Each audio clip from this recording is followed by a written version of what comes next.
winning someone else or feeling good about yourself. Don't play zakir naik.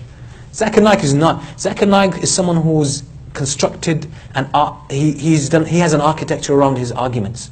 So he's worked on this so many years before he became visible, right? He has his own logic as well.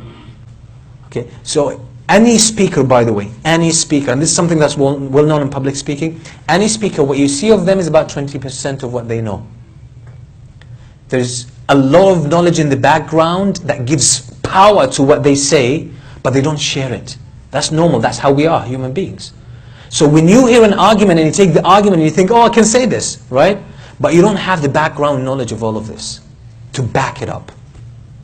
So you're in a very, very vulnerable position. So what I would say, don't put yourself there. Don't put yourself there. If you have an advice to someone, give it to them. But don't get involved so much, doing groups and meetings and seminars and things like that, and you find yourself stuck, then questioning your faith and your iman. If you want to do something for Islam, what is your specialty?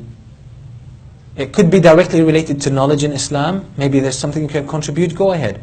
Your contribution could be something else. Could be in philanthropy, could be in charity work, could be in youth work, could be in art, could be in writing.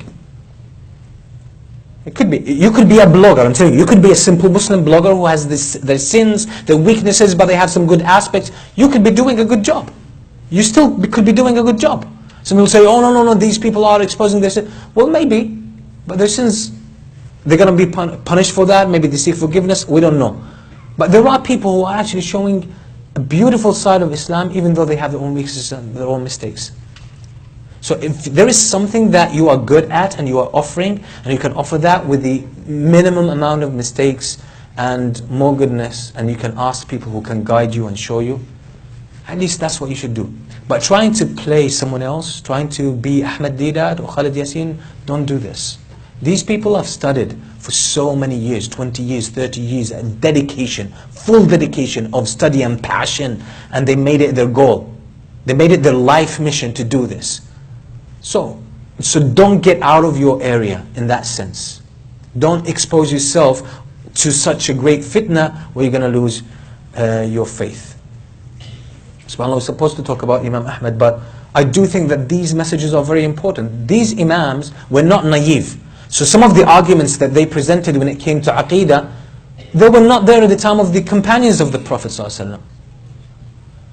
The companions of the Prophet ﷺ did not need to talk about as-sifat al-khabariyya was-sifat al-dhatiyya was-sifat al-fi'liyya. The attributes of Allah, some of them are related to action, some of them are related to Allah Himself, some of them are just based on evidence and things like that. Some of them are aqliyya.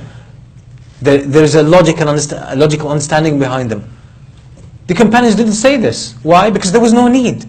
The Quran and Sunnah are clear, but when people brought arguments that blemished the clarity of this aqeedah, these scholars had to come up with terminology to clear the confusion. And this is at each time. This is how the Muslim scholars have been doing. But in our times, Muslims have not been doing well yet. Even when we